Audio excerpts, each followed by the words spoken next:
The Center for Educational Media and the College of Education at Middle Tennessee State University are proud to offer professional development to K-12 educators in Tennessee through our online video library. The following video is presented by the Center for Educational Media in partnership with Professional Educators of Tennessee's LeaderU Conference. For more professional development videos, check out our website at cem.mtsu.edu.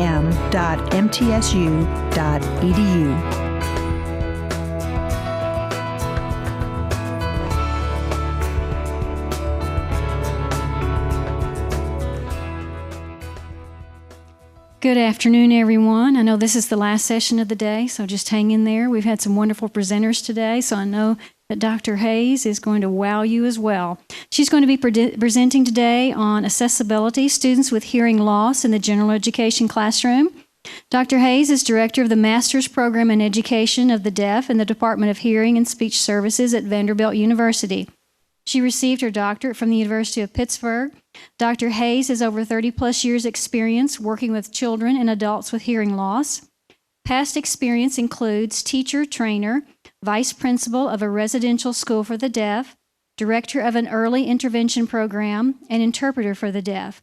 She currently has an OSEP grant for both deaf education and deaf blindness and serves as a consultant on the Tennessee Deaf Blind Project. Dr. Hayes has published numerous articles and made presentations both in the United States and abroad. Please welcome Dr. Lynn Hayes. Hello, we're small. I saw an ad in the newspaper when I was 9, and it said there was a sign class offered, and I called and said, I'm 9 years old, can I still come? And they said yes, and by 11 I was interpreting, which you would never do that now. It would not be appropriate, it would not be professional, but you never know. I had no lofty goals other than I lived in a neighborhood of boys, and I was the only girl, and we played spies and stuff like that, and I wanted them to learn a new language. So I was going to teach them all to sign so that we could all be spies together, and then so my brother and I could talk in church. So I did, and all the deaf community always says, how did you learn to sign? I went, well, I wanted to be a spy, and I wanted to be able to talk in church, and my brother was the least, he was my poorest pupil ever, and we would be sitting in church, and I would spell something, and then he would go, how do you do A? And I go, how do you do C? And I went, just tell me. And he actually has a hearing loss, so it might have been helpful for him to have learned a little bit of this. But so I've been in the community a long time, more so on the signing side of the community. And then when I came back, I taught at the University of Kansas for a while, decided I needed a break from adults, and jumped right into a residential school for the deaf where I thought I was going to have more free time, which is such a joke because it's 24 hours a day. But then was ready again to get back to adults and came back to Vanderbilt, which is more of a more oral approach. So I've kind of been on the continuum, and I will tell you, I'm for what works. I don't have a philosophy one way or the other because I just go back to what the kids need. So I tell students when they come in, if you're coming into this program, just understand where I'm coming from, because there are too many times that I've had parents who've been told only one thing, only to have them have a really poor experience and feel like they had no other options. So I just encourage you, whatever children you may deal with in the future, to be open-minded and realize, darn, that didn't work, we'll do something else. Okay, so really my goal, I'm definitely not an audiologist, I'm not a speech language pathologist. We do have to kind of learn about those things, and so as we go through this, that is not my goal to get you on board with everything related to hearing loss. But I do want to make sure you know that all of you teach kids with hearing loss, regardless of if they've got a diagnosed hearing loss or not. So you all have had a hearing loss at some point or another, and any given day, if you probably checked in your room, it'd be amazing to see what kind of hearing your kids had that for that particular day. And if you've got kids who have special education needs, there are so many syndromes that have a related hearing loss attached to it. And so you have a lot of kids who are taking medications that also affect their hearing. So I don't think there's a teacher out there that hasn't had a child that's got a hearing loss. It may not be every day, but you've all had colds and had issues. We also, if you're working with young kids, have kids that are still really susceptible to ear infections.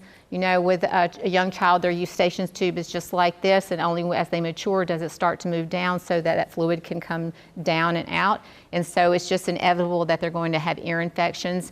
And it's one of those things that you want to kind of keep up with. If your child, if your student is always out with an ear infection, I want to keep looking at this kid because I've got concerns in the future for what's going to happen to them. One of the main things is that kids that have just even a mild hearing loss, it makes a difference. And I know sometimes those kids are not placed on an IEP, but there's a time and a place. Just like we said, we're looking at all our kids. And so many of you have seen the Flintstones, and this is like our running attempt to show hearing loss. So I'll let you listen to this to get an idea of how hearing loss changes very quickly. 1, 2, 3, 4, 5, 6, 7.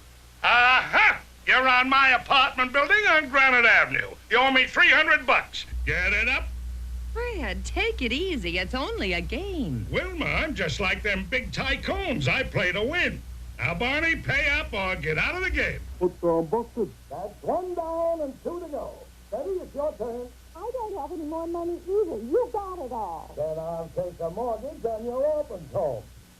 Well, come on, take the dice, will you? Don't just sit there like a dummy. I will not have you talking that way to our guests. Come on. Okay, so that gives you an idea of what happens very quickly. You know, yes, we've got hearing aids and we've got cochlear implants, but there's no quick fix to every kind of hearing loss. And I think some people think automatically that there is. And one of the things I want you to keep in mind is just like all of your vision loss, I am not going to borrow your glasses and be content and understand everything. So hearing loss not only on paper may look like one thing, but your kids do something totally different, which really is amazing sometimes. But it's just as difficult to understand as all those wild and various eye concerns that you have. You know, I work with students who are considered deafblind or dual sensory impaired, and someone may just have a quadrant that they can see out of, and I can't even, and I watch them find the spot to locate that quadrant, that's all they've got. So the same thing holds true for hearing loss, that there's just, you know, when I look at someone has a mild loss, how you treat a mild loss versus how she handles a mild loss is totally different. And putting a label sometimes of things makes it harder for kids in some ways. Just so you kind of get an idea, if you do have a child and they do come in with an audiogram, most of the time you're going to see this speech banana, that's what it's called, and you're going to see like where these sounds take place and how loud they are. But the main thing to get an idea, to give you just one idea of one kind of hearing loss, this is a high frequency loss, okay? So you've got kids that if they had this loss, they don't hear CH, they don't hear it well. CH, S, K, you see the sounds that are on this side? So when my child never puts an S on the end of a word, oh, okay, there may be something going on here, you know, that I start to notice. And so you start to kind of see patterns. So it's just not as simple as saying I've got an 80 dB loss and I don't hear anything without my hearing aids or cochlear implant on, something like that. It really depends on the kind of loss. And remember, when they do these tests, they're doing them in a soundproof booth. Nobody has a soundproof classroom. So you're going to have all that noise. So that's why I say when you get a piece of paper, I want to know what their functional hearing is. What can they do with these in this place? How do they handle sound? And that's one of the things that we can't get from something like this. So you've got to ask questions, you know, and hopefully the one thing you want to teach your kid is to be an advocate. And I've got someone right now who's an older kid, and they're just getting hearing aids this next week, and it's been a month, and they're not telling anyone to talk louder. And I will say afterwards, did you understand it? No. So I've tried to do things without letting anyone else know that this hearing loss exists, because this person wants to do it in their own time, but and tell people to talk up. But I don't know what happens to us when we start having conversation. Somehow our hands get here, and I just want to go, you know, that kind of thing happens. Or you start here, and then your voice quality just goes down to almost a whisper. I interpreted for a religion professor in one of my first jobs, and he talked as fast as an auctioneer. So by the time he got to the end, there was no sound. And the hearing people loved that I interpreted because I would have to say, would you repeat that? You know, and I would go, you guys, you could ask the same thing. We'll know you'll take care of it. I'm like, I said, all these professors think I have a hearing loss because I really am trying to listen to everything. So think about, you know, your voice quality, how that's going to make a big difference. But it's just not as simple as saying, I've got a hearing loss. I really want to know what they can do with that hearing loss. And what happens, you've seen kids, and I know you've seen kids, all of a sudden they get this blank look. The battery died. And there's just nothing. And so, you know, we all need to have extra batteries, whether that's a parent. I'll just say teachers sometimes have a little Dixie cup that's got extra batteries in it because otherwise you're not going to have a battery for the whole day. And some kids will be, I had one child who just does this, dead. And you're like, okay, I know what you mean, but it's let's work on how you discuss that your hearing loss, that your battery just died. So, you know, and you'll pretty much get that sense just with this face that says, I heard you and now you're gone. You know, it's so amazing. So functional hearing, what can they do with it? I want that more than anything else. So there's things that you can look for. Again, remember, you've got these kids. You just don't know sometimes that you have them.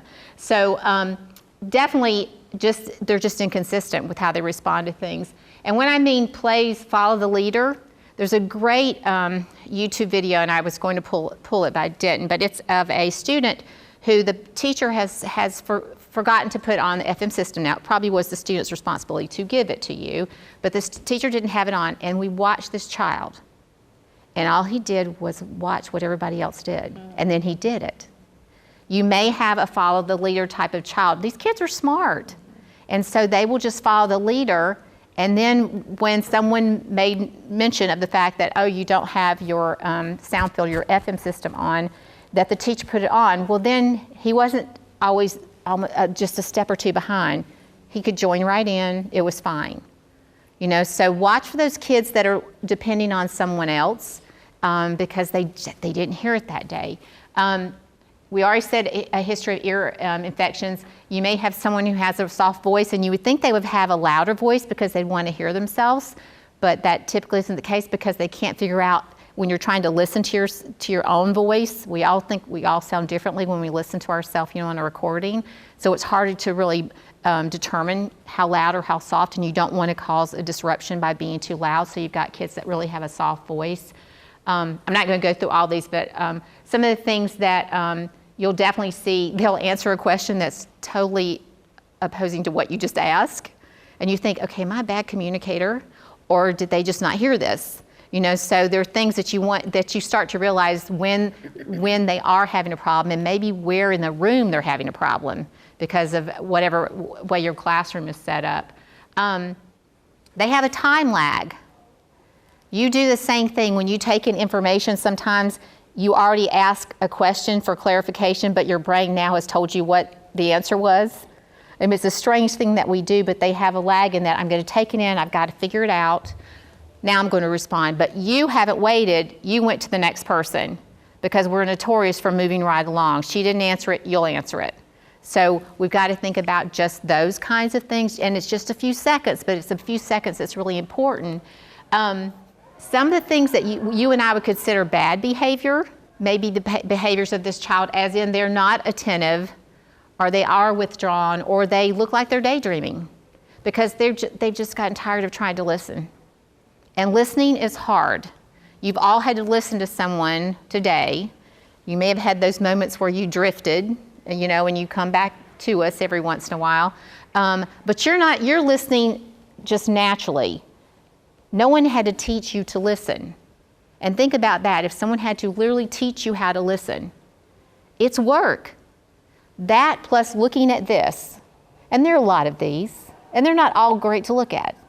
So when you're trying to watch someone's mouth, this takes your energy. So these kids also are going to be your kids who start to nod off. I mean, fatigue level is huge in the afternoon. We're doing a fatigue study. Dr. Bess, who was a former chair of the department at Vanderbilt, is doing a fatigue study. And what he's finding is these kids get in the car and crash. They are so tired. So imagine having to truly force yourself to listen plus use this in a real busy environment, not that perfect environment. So it's work, and I think, our hearing kids would say the same thing. It's work sometimes. I think the good news is that any of the recommendations I make will help any child, okay? We can't do them all. You have to figure out what works best for you in your classroom and what's realistic, honestly. We don't have a utopia, so you could just ask for things. There have been a few schools that literally have developed their whole school system based on the architects coming in and making sure these rooms were going to be blocked from sound, which is amazing, but of course that was a luxury they had. There's several architects in St. Louis because the St. Louis area has had 3 large oral schools for the deaf, and they wanted that perfect climate. And so one of the things they looked at was just how well your doors and windows were sealed. How many times do you hear someone going down the hall? The whole troop going down the hall. So it's things as simple as that we just accept. They happen, but they're things that we can do. One of the things you want to ask yourself is about your classroom. And typically what we're asked to keep it as a 15 decibel difference, as then I'm the teacher, I'm speaking at 60, so the noise should be about 45 in here. When the noise is about 60 dB as far as the noise level and I'm at 60, we're competing.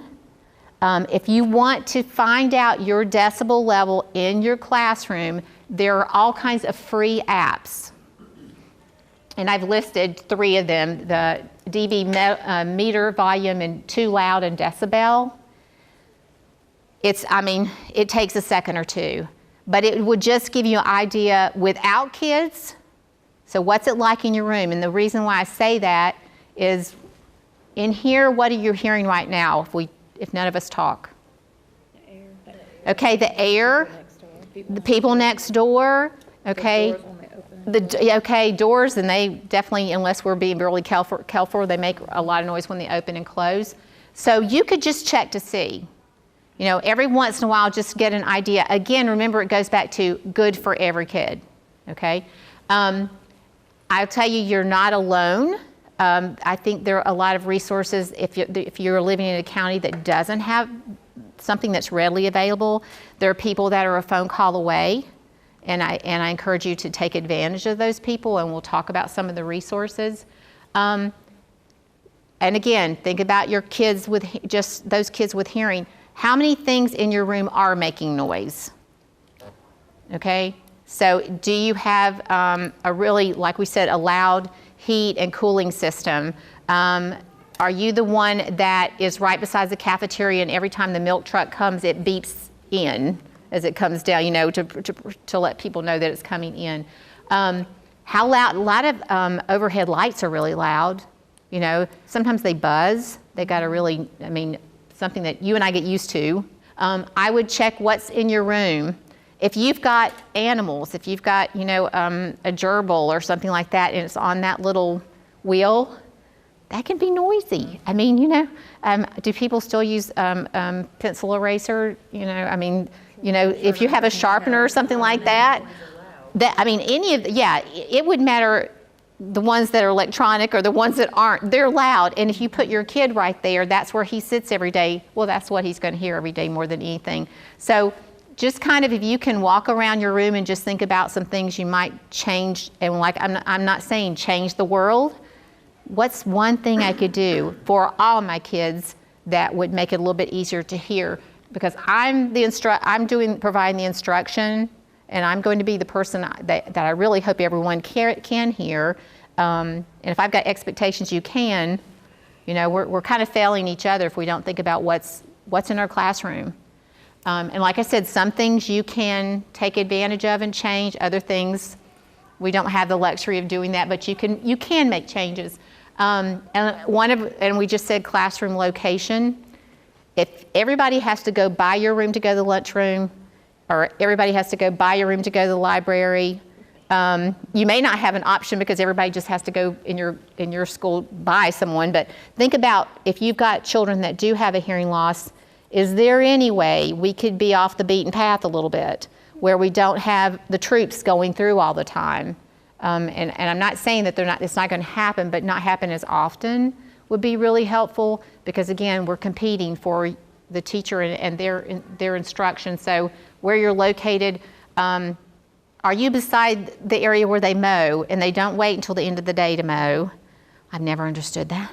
But they mow right when you're teaching. And I grew up in a time where we did not have air conditioners in our schools, and so there's only so long that you could take having those windows down where you had to pull them back up. So, I can remember just the conflict with a teacher trying to talk over a lawnmower. So you may have all kinds, they're doing the shrubbery. You know, I was at the Alabama Institute for the Deaf and Blind this past week, and I think the people there thought, okay, they're deaf, they're blind. It'll be safe at 7 o'clock in the morning to start doing the shrubbery. And I was out walking. So I hear this noise and I thought, what? It's 7 o'clock on a Friday morning, what are they doing? You know, going through. And I thought, they think nobody here can hear. I said, there are a lot of hearing people here today who are going, it's 7 o'clock. I wanted to sleep a little later. So think about some of the things that are around your vicinity. You know, we have helicopter. And so I'll be teaching class on the 8th floor of my building, and here comes the helicopter. And then the helicopter comes back, which is not a good sign. You don't want the helicopter visiting often, but I had that noise. And so when I'm doing the sign class, it's like I just go, it's a helicopter. We keep moving because I don't care if you hear that helicopter or not. We're going to be good.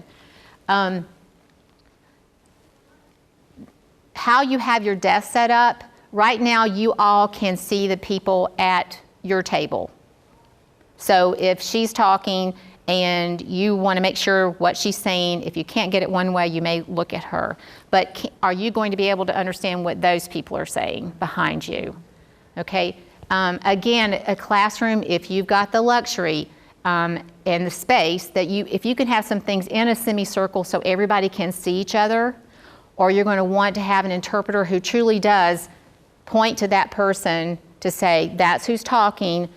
Give this child enough time to look over to see who's talking, to then sign what's going on, which takes time. So it's not fair for you to have all the conversation, and I never know what's happening. By the time I turn around, you may have said, yeah, I agree. So I've missed out who agreed. Sometimes you guys as teachers can actually say, you repeat what someone said, or you mention the person who said it, but you just can't think of it every time to do it. It's a great habit to have, but it's just not something we do automatically. So unless someone asks you, so think about how your classroom is set up. Can your kids see each other as much as possible? A lot of classrooms, you may have 4 together, you may have rows. You know, it just depends on what you have available in the space that you have. But with all kids, I would love for every kid to see each other, you know, at some point, or to give the kids enough time to look back at someone before we move on. So these are just things that could possibly happen to make your classrooms. I know sealed doors and windows, good luck with that. You know, your administrators are the people who manage the dollars that go into taking care of your doors and your windows, that kind of thing. But it does make a difference when, like, especially in some conferences, you can hear everything going on next door. So I don't have your attention. I can't. I'm listening over there too, that kind of thing. So with a lot of schools that have been lucky enough to have an architect work on their school, they have a little hallway. Here's the main hallway. They'll have a little hallway, and then it will come here, and then here are the classrooms. So you've got not only this hallway, but you've got another one. You know, mistakenly, some people assume that just because some of your kids have a hearing loss, that means we can put them beside the band room. I can't tell you how many times the band room beside the elevator operating machine. And I didn't know how loud that was until we put one in when I was an administrator, and it's like you heard everything, you know, so that is not the best place. There's probably no good group that's going to fit beside the band room, sorry. But these kids can hear things, and if I hear this constant banging, it would get on my nerves because number one, you know what it is, you know it's a drum. I don't know what it is until I keep going, what's that noise? And someone says, oh, it's the drums, they're over there. It's like, okay, but I keep hearing it. And you watch kids and they start to kind of move with the sound of it or something.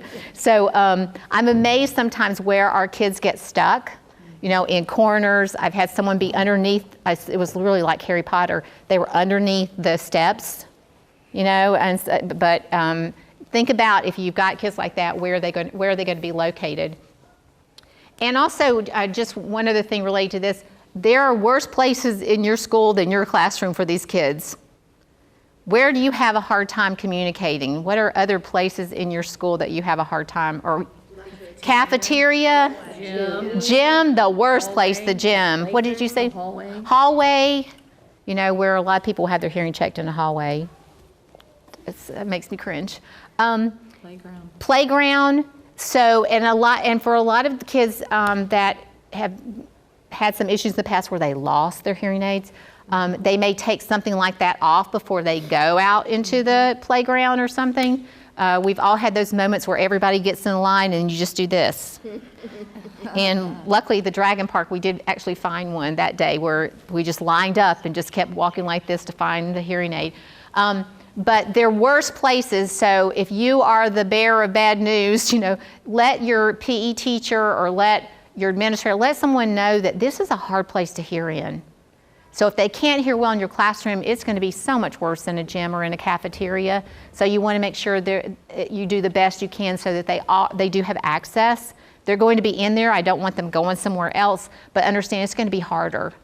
And if you have a cafeteria person who's asking you a question, would you like so-and-so, and this kid doesn't know what you said and then just shakes their head yes, and then they get something and look at it and go, no, I didn't really want that.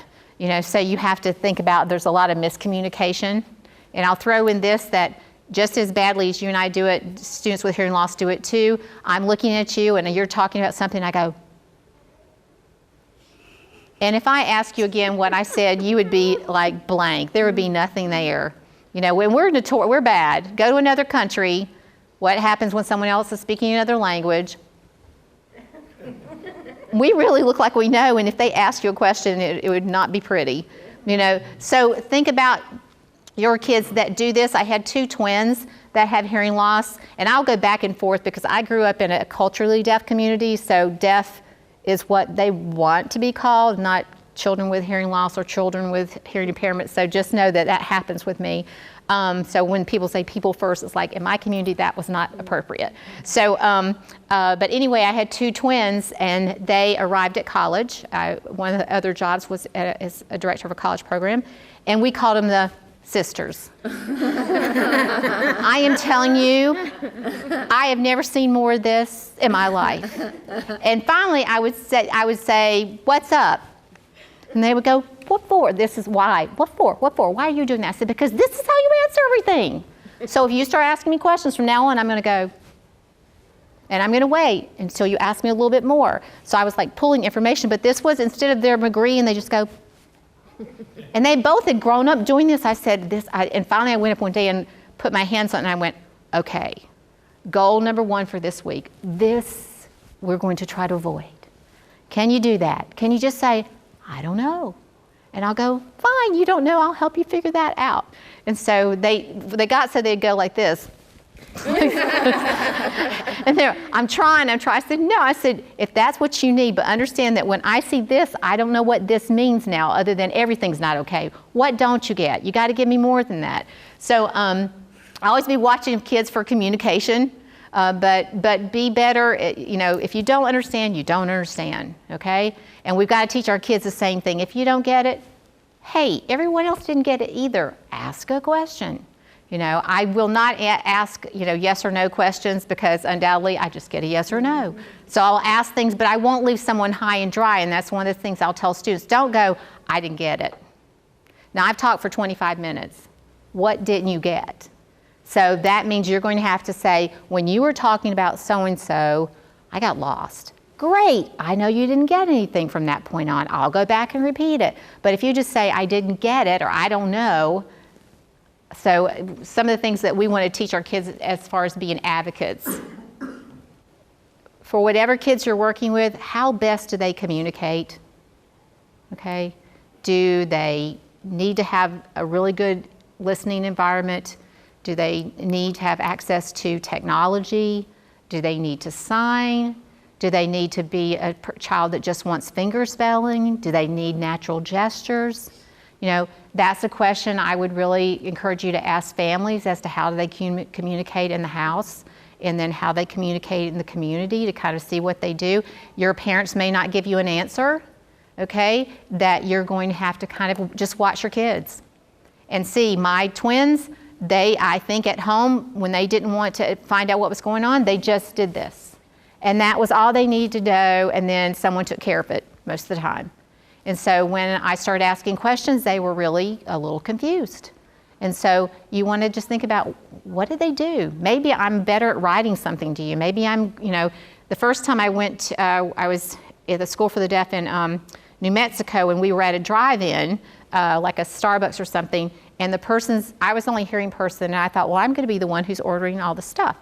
And then we pulled up, and I went, okay. And they had already back then it was Blackberries. They had typed everything into the Blackberry and went, and the person, you know, at the drive-through just read it.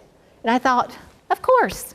So we've got technology that solves some of the problems if we're not understood, and that can help quite a bit. But you've got to be creative, and that's fun too. I think just finding another pathway is really nice. Can your kids advocate for themselves? If they can't, that's one of the things we've got to start early. Remember, my college-age students weren't advocating because they knew I would ask because I couldn't hear. You know, that shouldn't be the case. So I want it to start as early as possible. I'm in a program where the 2-year-olds have to put on their own cochlear implants, and it's hilarious. I mean, it is just priceless. And they've got those things off, and they'll say, okay, what do we do first? And they'll go, magnet, okay. You know, and they'll put it on, they'll maneuver it enough, or it could be the same thing with a hearing aid. They need to take responsibility as soon as possible. You know, if they don't, we're going to have kids that are, you know, in high school still letting someone take care of their hearing aids or their cochlear implants.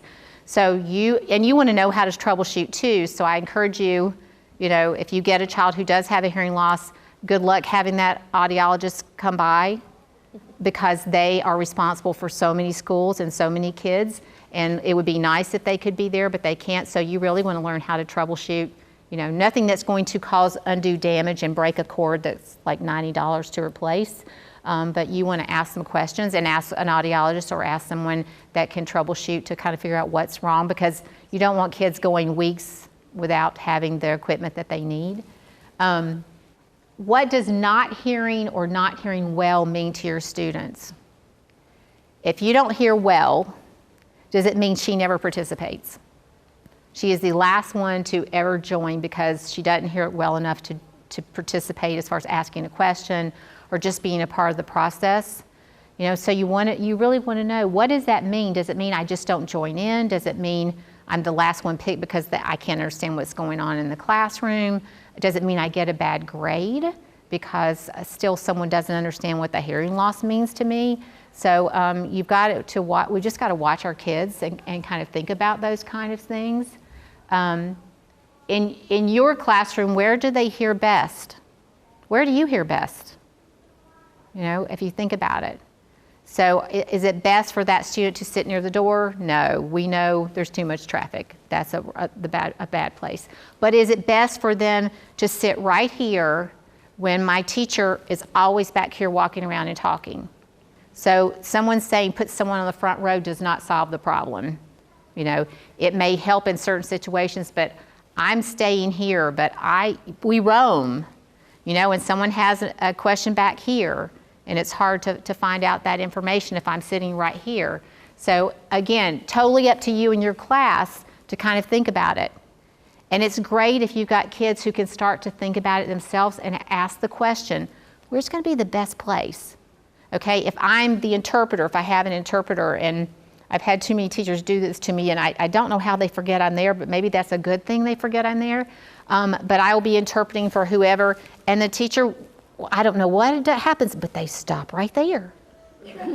And it's mostly, I've done it with college level professors, and so I'll go, like this, and maybe move. And then I'll maybe go over here, and I'll tell the student, tell them to move.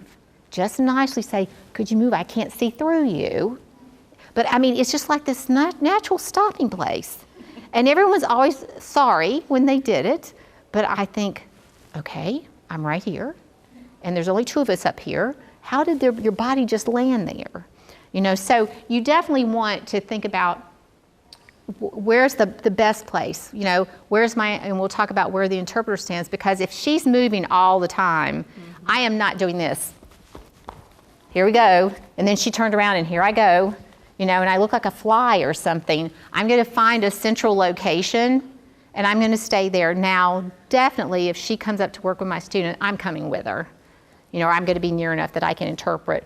But you've gotta think about where's the best place to be, that I'm not gonna bother the teacher. That's when the main, you know, I should be kind of, you should be oblivious to me. I will guess I was that day, but I finally did move his body. I just kind of, I wouldn't have never, that was a bad thing to do, but I knew him well enough to go. And he goes, oh, I'm so sorry. You know, so he never lets me forget. This is the same man who truly ran into me. I mean, and he was a biology professor, and he was doing this, and he just ran right into me. And he just said, well, another part of biology is learning about, and I went, oh no, don't go there. So think about what you can have in your classroom beyond an interpreter, beyond a teacher. Are there other types of technology? I'll show you an example of something that everybody can get for free, but almost everything's captioned. Now, if it's good captioning or bad captioning, that's another story.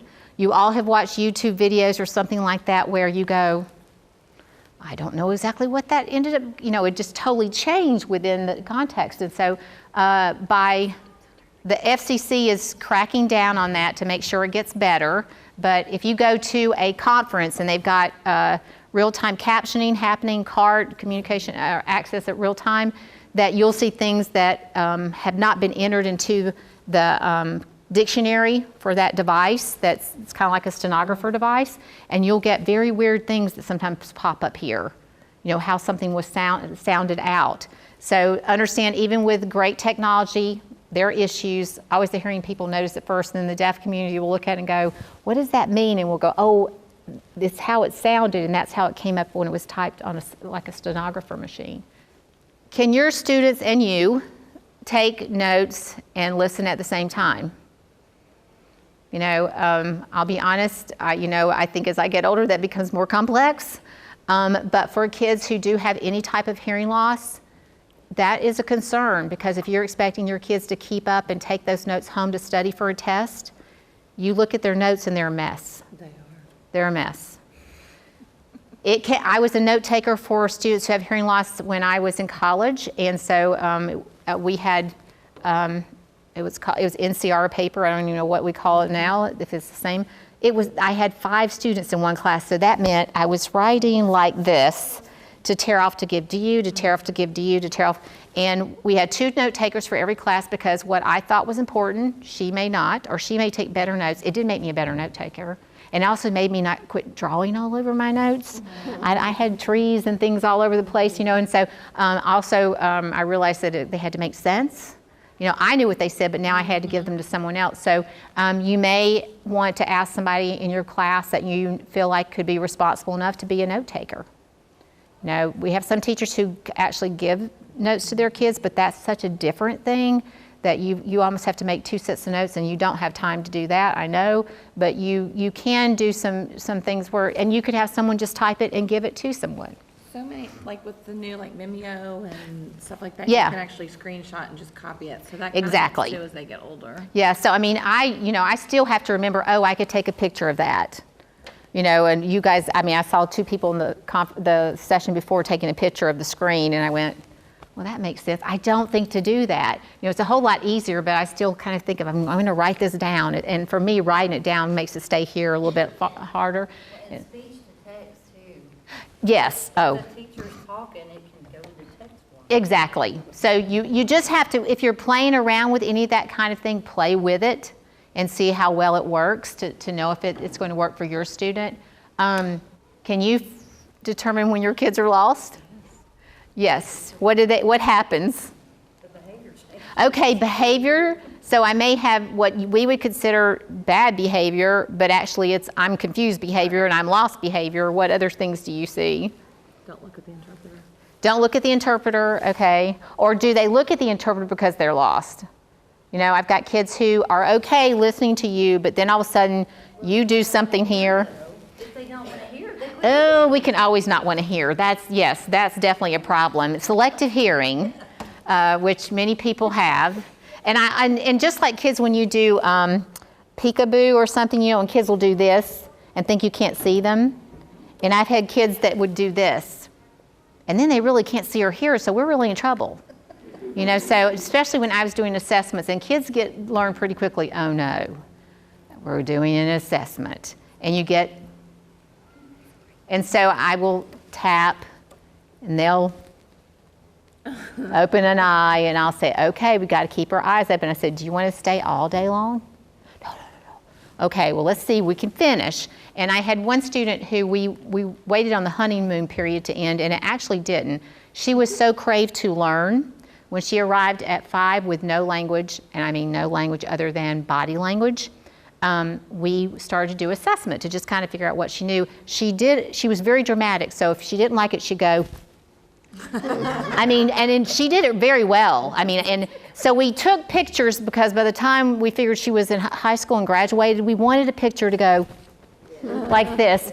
And, but it's amazing when kids haven't had that experience of taking in information and all of a sudden they can. And like I said, we were expecting that period of excitement to end. It never ended. She would come in a room and she'd want to know first who everybody is. So she'd go around. Then she'd want to know what's happening in the room. And she wasn't trying to waste her time, or just take up time. And her mother called and said, I don't know what's going on.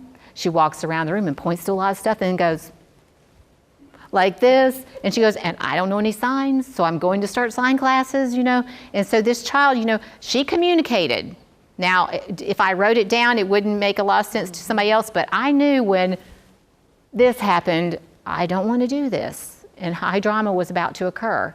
You know, so think about what tells your kids aren't getting it. You know, what are some of those little signs?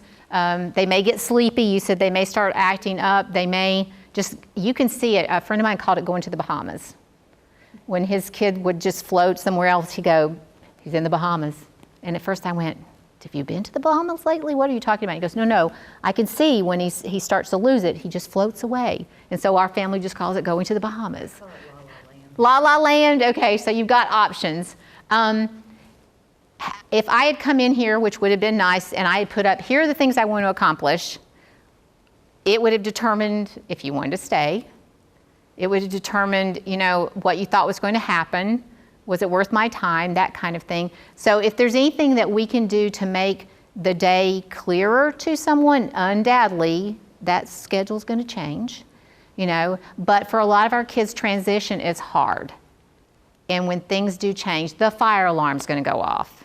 And you've got kids who can't handle that sound. But if we can have something that kind of lets kids know what's happening, and even if I've just got a cursory, idea of what's going to happen, and then I can say first, second, third, fourth, oh, we're going to have to change that. We're changing it. So someone gets an idea. Again, it's one more thing to kind of give me an idea of what's happening to me, a little bit more control. So they're just little things that, again, any student's going to benefit from just to get an idea of what the day looks like. Can your student benefit from a buddy? You've got some kids who have additional disabilities that have a buddy. It doesn't mean that buddy's going to be there through and through for the rest of the year, but it may even be the transition period of going, I don't know where the cafeteria is and where do you go change into your gym clothes or something like that, just to have a buddy that goes along with you. I know it takes a lot to determine who that buddy's going to be, because you're looking at someone who hopefully can take responsibility, who's kind-hearted, who's going to be able to help. But there are a lot of kids that could take on this role, and they like to take on that role. At the Institute program I was just at, there's members of the family, and each person has a different role, and one is making sure they've got the cane and got everything. So he'll come in and it's like, I'm ready. I've got his cane. I've got this. I've got that. So whatever kind of responsibility is going to make you take some of the pressure off you too. But you are going to train the buddy. They can't be just this kind-hearted child. You have to kind of help them and have that conversation with both of them as to what are things that really are difficult for you. It's hard to find so-and-so down the hallway. I can't hear in the gym, and it would help me if I could have someone just tell me when we're going over to this corner because I'm the last one to get over there. Or I'm the last one. I had kids before that would still be bouncing balls or doing something, and the gym teacher had said, we're done, everybody go down and change, and they're still bouncing and they're not looking that way, and then they turn around and everybody's gone. And it's embarrassing. So just the person that could give them just a hint as to what's going on. They don't have to do a play by life. I always say we're narrating life a lot of the time. They don't have to do that, but some of those embarrassing moments could be taken care of really easily. How do they socialize? And this is huge, socialization skills. I can't tell you how huge this is. Some kids, again, I don't understand what you're saying, or I miss what you said, and so we don't communicate very well. That I'm a novelty at first, and then I'm not. And then it's back to me being alone. One of my friends is an interpreter in a school, and the student that she serves has Usher syndrome. So she already, of course, is deaf, and her syndrome is losing her vision. First it's peripheral, and it will come down most of the time to about a pinprick, but it's 20/20 at that pinprick. And anyway, so she is the only student in that school, and the new school has 4,000 students. She's the only one who's deaf, and also the only one who we would consider deafblind. Now, she has been taught the past 3 years how to get ready for that school almost, but she has learned how to present a PowerPoint to all her new teachers, where she's going. Of course, she's been to that high school 3 or 4 times to kind of figure out the path, where she's going. She doesn't use a cane or anything like that. She still has vision about right here. She just landed in Finland yesterday to visit, so we're trying to make sure she has those rich experiences while she can still see them. You find out, just what are the things they need to be able to socialize. She was fortunate the first year she went to the middle school, there were 3 girls who were hearing that wanted to learn to sign. Well, they didn't get put in the next group the next year, so it's like starting all over again. Yeah, and so you really want those kids to have a relationship and have friends. And a lot of the kids will initially get really excited about learning to sign, or they'll have an ASL club or a sign club or whatever you want to call it, and that can help. But you don't want these kids to be sitting somewhere, and be like the last one to be a part of the team. I mean, there's always going to be a last person for something, but repeatedly when they are there by themselves and the only person they have is maybe an adult who's the interpreter, and you don't want your kids just to be with an adult the whole day. So you've got to kind of come up with that may go back to finding that good peer buddy, or starting a sign class or a singing sign class in the afternoon, something to get your kids involved that's fun. Transitions, you've been transitioning up here. I don't know if you'd been up to this floor before. Was it easy? Yes, everything was A, B, C, D, whatever, you could find things. You may still have ended up, and you may be one of them, you see people who are sitting here, and then it gets started, and then they get up, and they're like, oops, wrong room. Okay, so it's not that easy sometimes to transition, and so if you are getting these kids ready to transition, I don't care if it's just from grade, but if it's definitely from elementary to middle to high school to life, they need a lot of work on transition, a lot of work on that. I mean, I could say that for all hearing kids too, but we always make sure those kids have visited during the school year to see what school is like when there are real little warm bodies there, but also to go when there's nobody there except, usually like the principal in the summer, a few teachers, to get a sense of what that building looks like, to know that they're 50-minute periods or they're an hour and 15-minute periods, to know that the last 5 minutes, everybody's getting up and they're underneath their table and they're getting their books and everything, and at the same time the teacher is telling you what's due tomorrow. So that, they're like, I've got to learn, I've got to be sitting here, I can't get my books ready because I've got to be waiting to find out what I've got to do tomorrow. So learning about transitions, the sooner the better, and get them to learn how to tell about themselves. And this is hard, but it can literally be a project. We did this past weekend. The students that I was working with are dual sensory deaf-blind. They are college bound, okay? And one of the things that we did was a transition chart to just the conversation they would have when they go to college or when they go to a job to talk about their vision and hearing loss. Now, they're all, I think the youngest was 18, and 2 or 3 kids asked their parents what their vision loss was. Oh, wow. And I'm not in that home. I can't tell you what's happening. Vision loss may be in the least of their problems. And maybe that child hasn't been able to handle just the discussion of vision loss. But pretty early, we want the family, we want us to be having those good conversations to understand our vision loss. Because this child started asking questions and was like, really? Well, I didn't know that. And you want to go, why didn't this happen a long time ago? So I want my 5th grader to come to now the new 6th grade classroom and talk to my teacher. So the person I'm talking about that's a 9th grade, who has deaf blindness, she has a PowerPoint and she tweaks it every year. And she goes to her new homeroom teacher or to the group of teachers to tell about herself, and she feels like I'm taking back some power. And ask me questions, because I can answer those questions. So you can just see the difference since she started to do that. So I'd say with all our kids, we want them to be able to be good communicators, but if she tells me I've got a cochlear implant and this is how I use it, and I go, wow, I'm so glad you told me. Now with hearing aids being so tiny, somebody showed me their new hearing aids this week and I was like, you're bald and I can't even see those hearing aids. I said, I thought the hair would cover something. I said, they're so tiny. And so you want to be able to share your information. I mean, desperately, I want these kids to know how to advocate for themselves.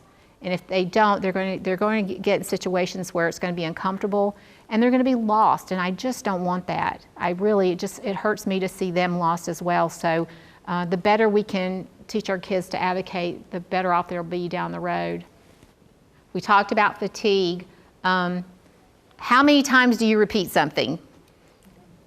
If you had to count during the day when a student asked you a question and you repeated, and you repeated, and you repeated, and you don't know if they're not understanding the question, they didn't listen the first time, you don't know what the reason for the repetition is, would it help to restate something? Okay? Today, my graduate students were working with a group of students. And they said, oh gosh, what was the word? Have you been to an amusement park? And I could see these little bodies, and I know 3 of them had been to an amusement park. They had no idea what amusement park was. Mm-hmm. And I'm trying to be quiet, and I'm waiting to see what's going to happen. And then I said, give some examples, like, a place where they have roller coasters, and where they, they got a little bit better as we went along. I said, don't assume. Things that we just wouldn't, consider those kinds of things. So you want to make sure that if you're having to repeat something, maybe you give an example instead. I was interpreting for a college classroom, and this fellow was doing his darndest to explain serendipitous. Mm-hmm. And I was interpreting it, and I was just interpreting it. That was not my job to teach. That was my job as the interpreter. And the professor was getting a little irritated, and the student couldn't figure it out. And he was giving good examples. He was giving good examples. So class ended and he said, and I said, she loves purple.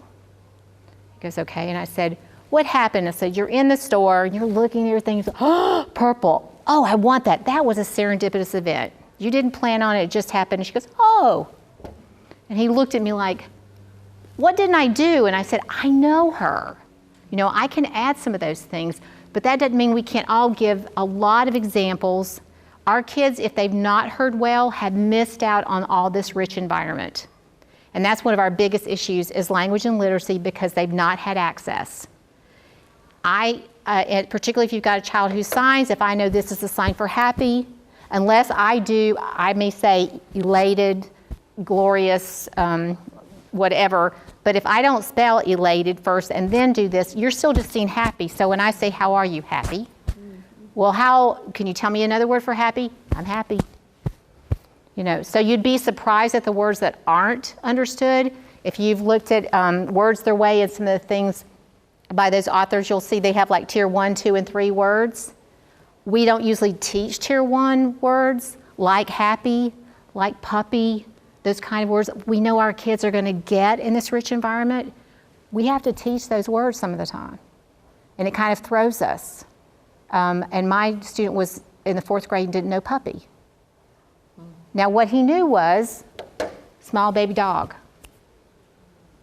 Didn't know puppy. I would expect every 4th grader, whether you have a dog or not, knows puppy. So we have to be prepared for those kind of experiences where we really do have to back up and go, okay, I really do need to provide you with more than just a repetition or a restatement. I gotta give you more. So really rich learning experiences are going to help quite a bit. I'm rolling, I know. Just stop me if I'm going too fast or you've got a question or you're thinking about a student. I do have a question. Yes. Is there anything we can do to help with the fatigue portion, like with the watching? Eye breaks. Okay. Really, and I'd say every one of your students could benefit. That's why I keep going back to everybody benefits. Just give them a break. Literally, I've heard eye vacation, just stop for a second. Mm-hmm. And if you, to not have to go up, you may just, touch. And depending on what someone's feel for touch, you may do a real, not one of these, I call them fish touches. They drive me crazy when someone just does this. Hit me, let me know it's time to wake up, open your eyes. That, or just even like this and get up, move around, take some deep breaths. It may be that everybody needs to sit up or stand up just for a few minutes. And that really can make a big difference, just standing up. If you stand up for just a little while, just move around a little bit. Yes, they're going to be tired. The other thing you could do, and again, this is hard for you because of how your schedule is set up, don't have your most intense classes in the afternoon, if that's possible. If I could have I would interpret for our biology labs. That was a great time. It was from 2 to 4 in the afternoon. It was a lab. They were moving. They had things to touch. They were dealing with things versus me signing the whole time. It was a perfect time, and I thought, I don't know if anyone thought about that, but for me, it's a great time to have the biology lab. So think about how you might change your day just a little bit. What are the activities they're going to have every day? If there's something you always have them do, make sure there's an activity, then go back to how you're teaching something. If you can do, again, I know, so you may have to get up and just turn around a few times and get everybody back on board with you. But if you do, if they get to high school, I did all the scheduling for college students who are deaf, and I really did look at that.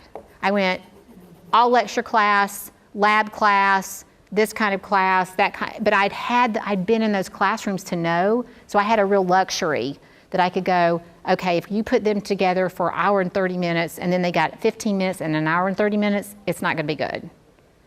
So like I said, I had that luxury to know. So if there's anything you can do just to move a little bit, if you can look at your schedule to go, when do I really have them up and moving a lot more? When's PE breaks? When's cafeteria? Do I do something before that? Then they get a chance to get up and go to the cafeteria or go to the library, whatever kind of specials that you're doing, that helps quite a bit. Lag time, if I'm the interpreter and she's the person I'm interpreting for, I'm going to be behind. So that means she looks at my student and says, what do you think? And I've taken a second or two longer to say, what do you think? And then she's had a second or two to go, you don't know what I'm asking. She's moved on. So there's always going to be a lag time. If there's not, I have concerns because that interpreter really needs that lag time because otherwise they're going to sign something that's not going to be conceptually correct if I stay right on top of somebody.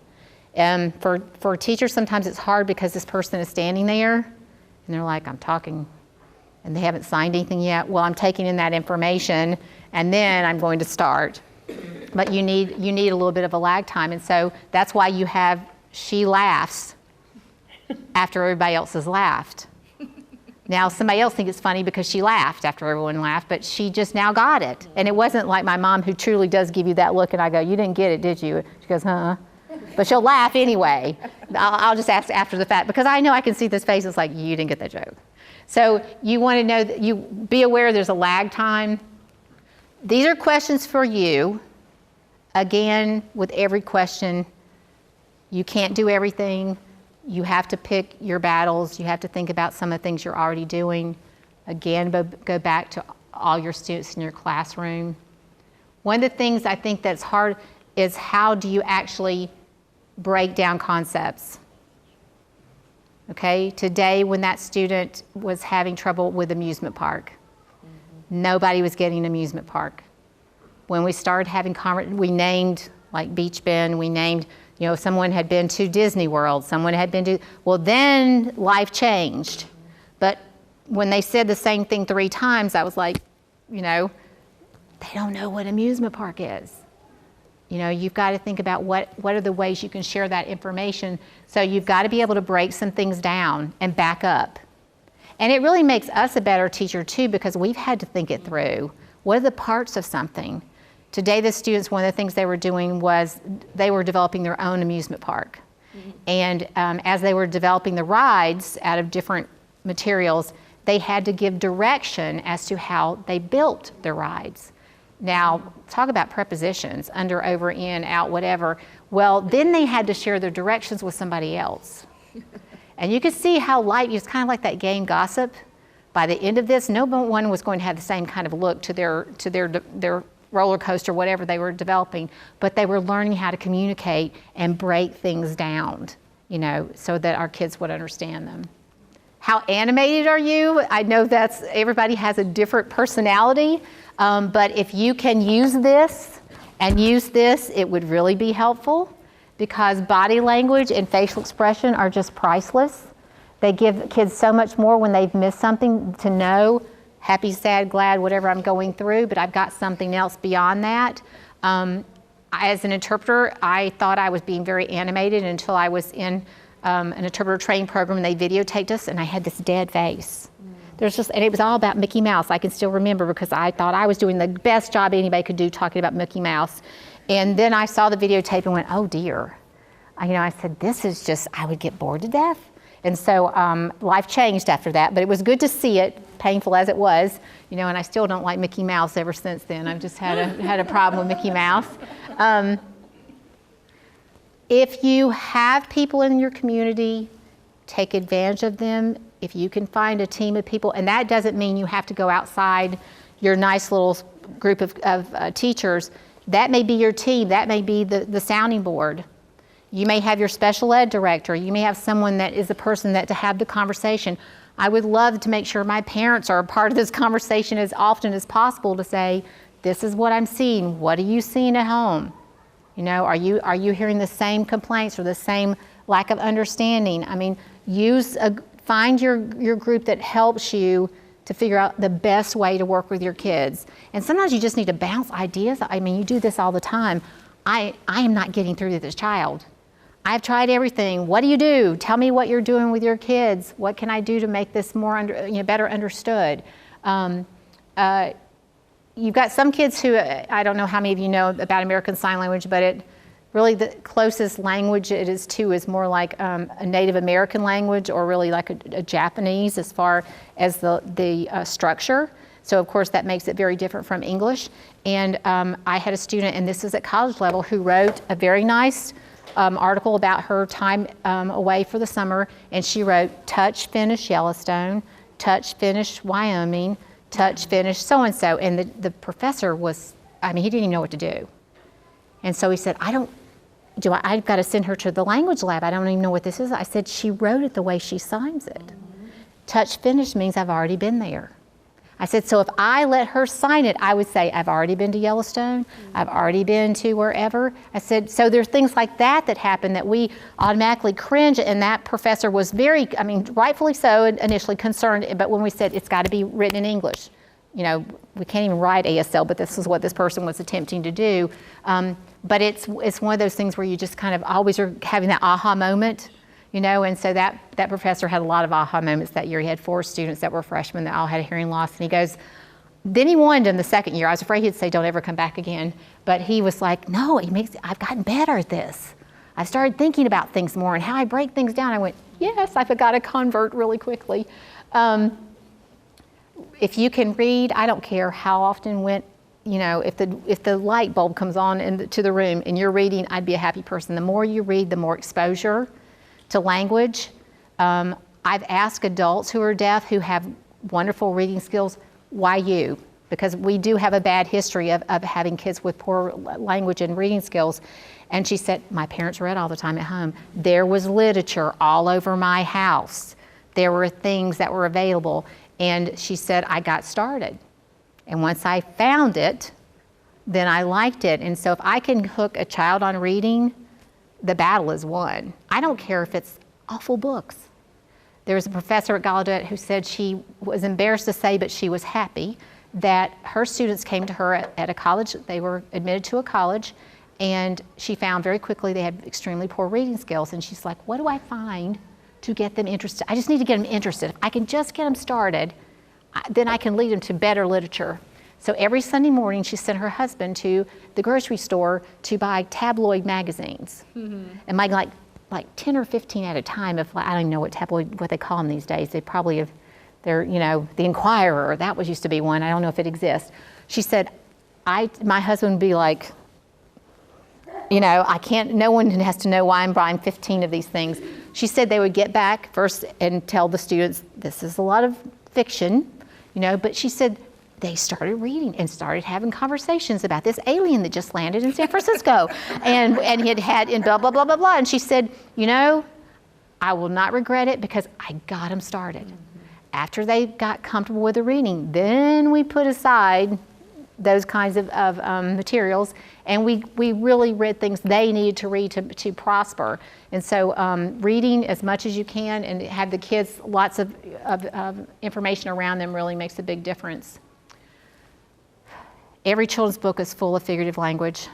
It's amazing how much is in children's books, that. And for kids who don't have that opportunity, they only hear you say, it's a piece of cake. Then they don't know other than it's a piece of cake. And so when I would interpret and I would say, it's a piece of cake, and the person had really good speech reading skills, and she went, it's a piece of cake? And I said, let me explain. So we backed up and I said, these are idioms. Let me tell you what it means. So then we started doing raining cats and dogs. And then I said, do you see dogs and cats falling from the sky? She goes, no. I said, but it's raining cats and dogs. And so now she had gotten to the point where a piece of cake was, she would do this. Oh, it's a piece of cake. And she knew it meant easy, but it's a piece of cake. And so her mother called me, and usually college age students, their parents don't call you, but she called and she goes, I don't know what's going on, but she's using these idioms all over the house. And she said, and she just giggles afterwards. And I said, well, every week actually, I'm doing extra tutoring to work on figurative language. I said, because otherwise I get these stares like, what did you just say? And so, and it only happened, she saw my lips and went, how in the heck is this a piece of cake? So that was just one of those yay moments that I didn't know was going to happen to us. But once she got motivated, she loved it after that. She was we called her the idiom queen because she was always looking for any kind of figurative language. Have fun. Honestly, yes, you may make some changes. Yes, it may take more of your time initially, but I will guarantee you'll have fun doing it because you'll just learn so much about how you teach. Just like this poor professor with all those 4 freshman English students. He said, I just took things for granted. And he goes, and I'll guarantee you there were a lot of hearing people in this classroom who didn't understand what I was talking about. And so it's one of those where just the aha moments are worth it. With her and the piece of cake, and then to the point where now she giggled about it and knew it was a big joke we had. Loved it. And she was always searching for those kind of moments. A lot of these suggestions are things that I think as a special ed teacher already do. That's wonderful. I was worried because I have one coming up in another year, and I was like, oh, this is not going to be so hard as I thought. See, because I already do a lot of this. And for most, part of it sometimes is just like a good teaching experience where you can do that. I think for whatever your student who's coming in, that's when I want to go back to how they communicate and what kind of language issues might you have, that's going to be your battle most of the time. I mean, most of the time it's going, this is not... The exposure of what they have. And depending, you know, everybody's had different, like we said, everybody has a different hearing loss, but having access to all that stuff that you and I have access to, we'll never know. And that's why Helen Keller, when they asked her which she would choose, she said, I'd rather be blind because it cuts me off from people versus things. You know, because she says, I don't know what's going on out there, you know, when I can't hear it. And it's kind of amazing, you know, she said, I've lost so much from that. You know, so go back to our puppy. The other day, a person told a student to go wash their hands in the sink. This kid goes and washes their hands constantly. It's nothing new, but the parent always says, go wash your hands in the bathroom. Oh. She didn't know what a sink was. She went back into the bathroom. She came back out. Of course, they knew no wet hands because usually they're not all wet anyway. Well, they're not dry anyway when you come back. She went back in. She came back out and looked at the teacher, went, sink. They walked back into the bathroom. She said, this is the sink. Now, she's been washing her hands in that sink since she could walk, you know, as quickly as she could reach the sink. Didn't know sink. You know, so it's those things that we have to stop and go and ask the question, why should she? She hasn't heard it. She's heard go in the bathroom and wash your hands. So it's those are those tier 1 words, the words I don't think I'm going to be teaching. You will know sink, you know. We did a whole thing just on clothing because I had kids who could not tell you the kind of, other than their shirt and a pants and a coat, could not tell you they were wearing a vest, could not tell you they were wearing a turtleneck, could not tell you, I mean, those kinds of things. All that vocabulary. You may want to invest in a visual dictionary, and Macmillan, I know, has a series on they have visual dictionaries that also have a activity book. But I've got one for my students for graduation, and they're tiny, they're like elementary level, but there's one, I've got 2 or 3 like this. Things I'll never want to know the name of.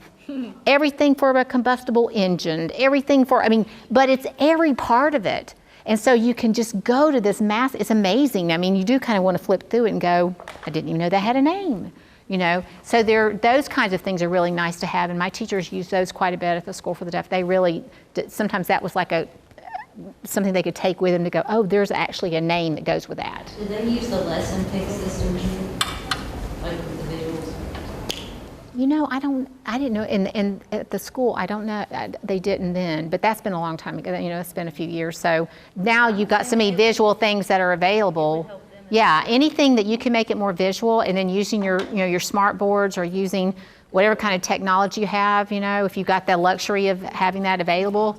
You've got, a lot of kids have phones that we usually don't allow, but you know, there are times when you've got iPads that everybody works. Heck, it can be as simple as just having, you know, their own little boards, you know, to write things on. I mean, that's visual, you know, when they're doing something.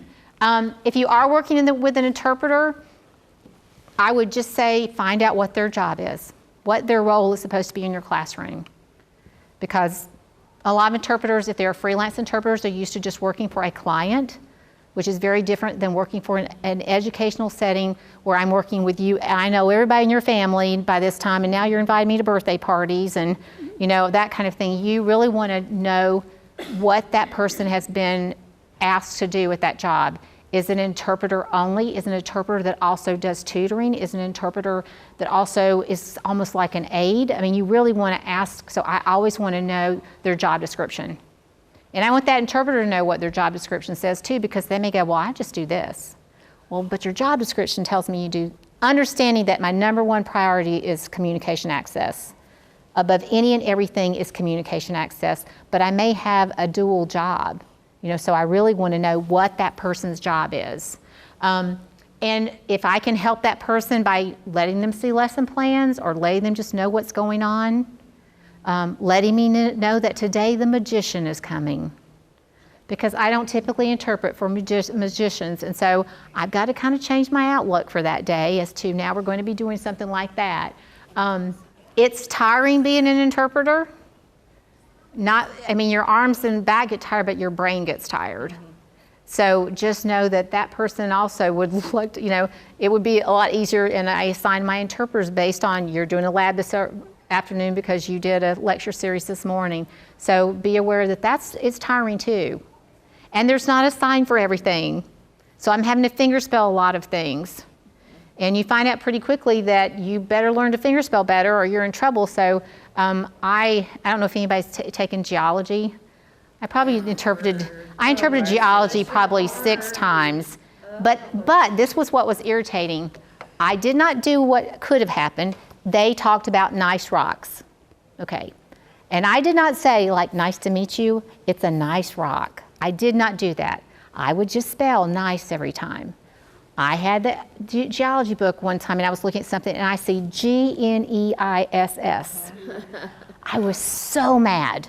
I told the students, why have you let me spell this nice rock this way the whole time? Oh, we knew what you're talking about. Like, you guys, this is when I need your help. You got to say, no, it's spelled G-N-E-I-S-S. It was a Jeopardy question once and I was like, I know this answer. I know how to spell it. I know everything about it. So you've got to work with your interpreter. Please, please, please have a conversation. If it's when you have a break to just discuss what is going on, what kind of things are happening. That you need this person. You may not understand if they are, again, waiting before they start to sign because they're taking in your information. You may not understand why it takes a lot longer to get through something. When I've moved to other states and they would name cities like in Kansas, like Tonganoxie, and I'm going, I just got here, I have no idea how to spell this, and I'm trying to spell it the best I can, and they've moved on, and my brain's still on Tonganoxie, so understand it's mind-boggling sometimes. And where does this person stay? I talked about before that I'm not going to follow you all over the room.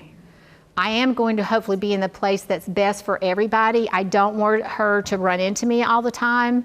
I may be sitting, I may be standing. If I'm interpreting right now, I would be here because I want you to see this. That interpreter is not important as far as I want you to see the teacher. So I really want you to have that give and take. So we have all kinds of captioning now, but for some things, our students have a really difficult time reading that caption. If you try to read caption sometimes, it's difficult for you because it's so fast.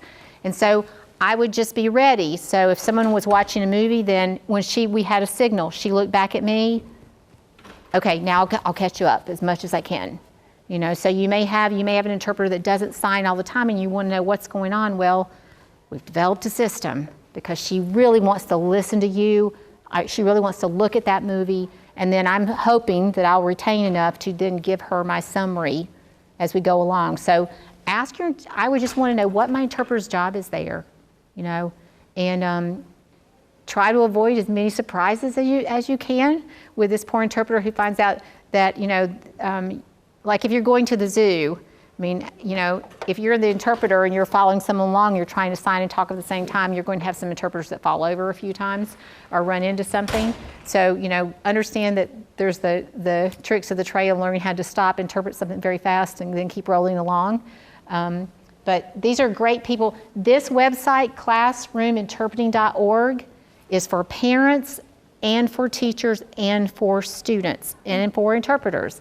You can go there if you've got someone who's getting a new interpreter and they don't know what the heck this person does.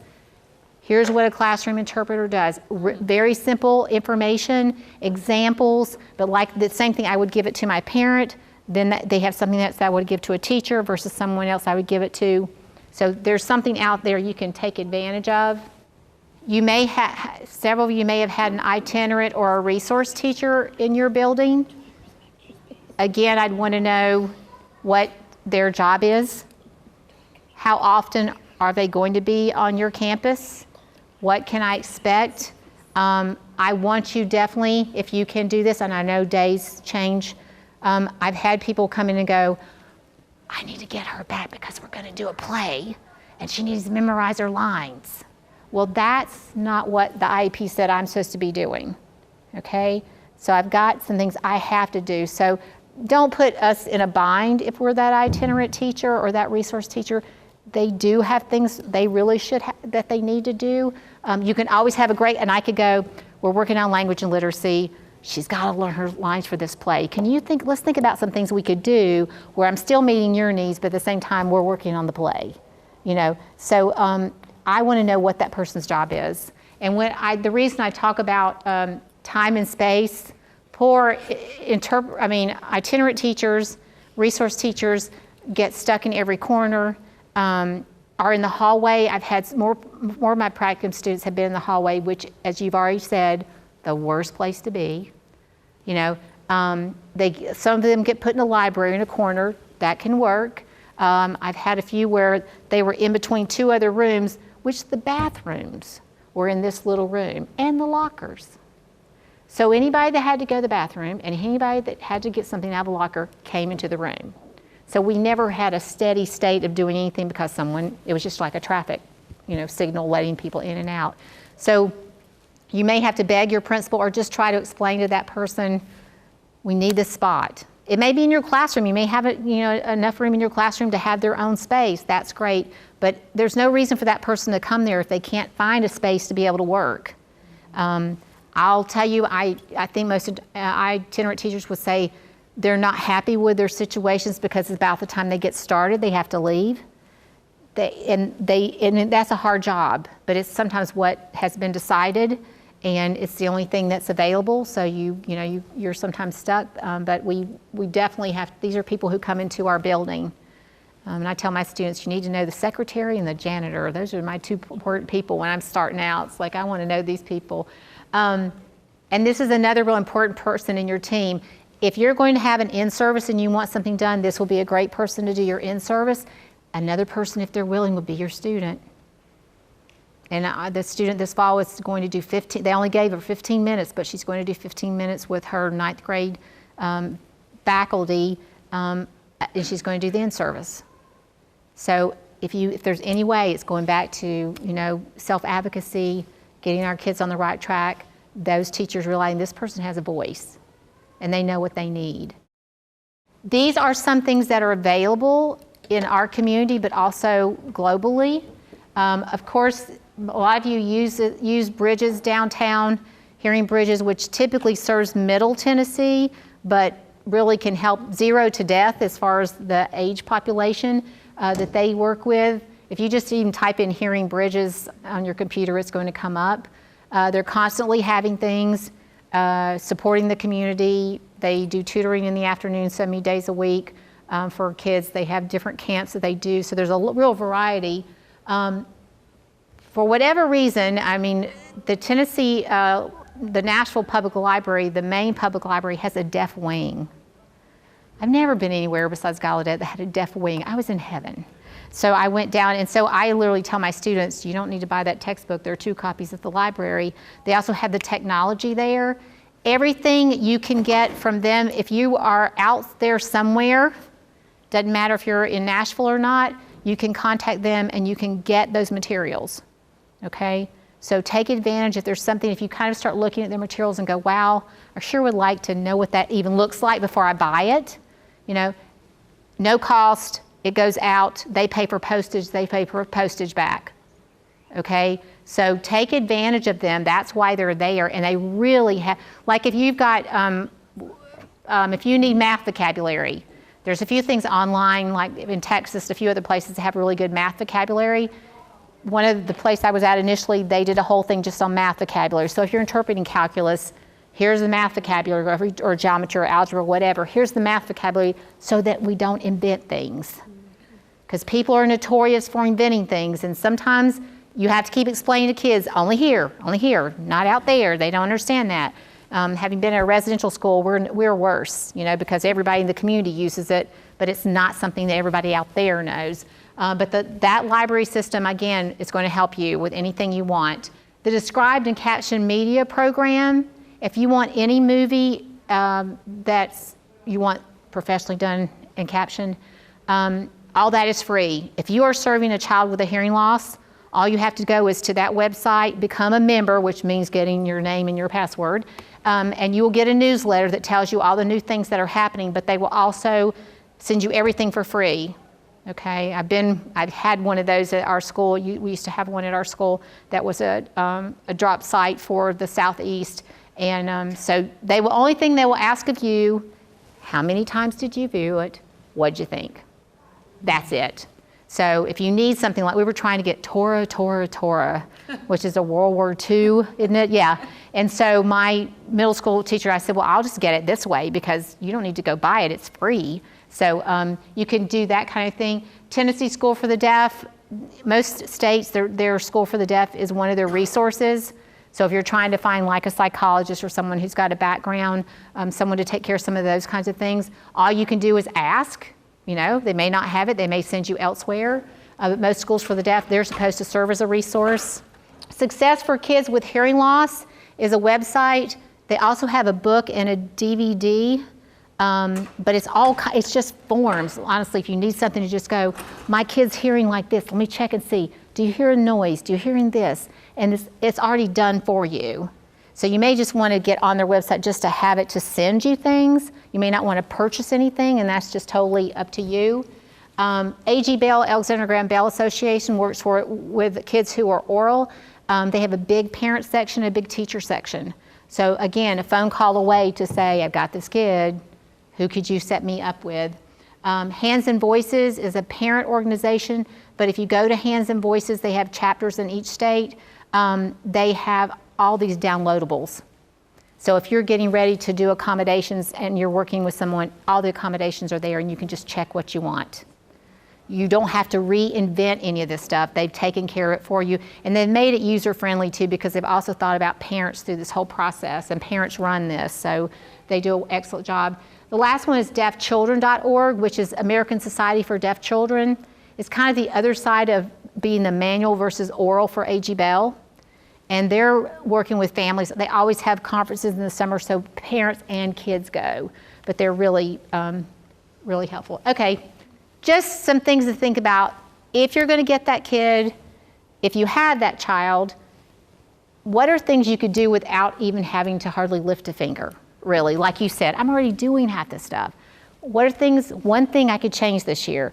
Go in my classroom and look at it and go, okay, a lot of this noise stuff I've got to work on, or I really need to have a better place where when everybody can see each other. Doesn't mean we're there the whole day, but when we're doing something where I need everybody to look at each other, I can change something.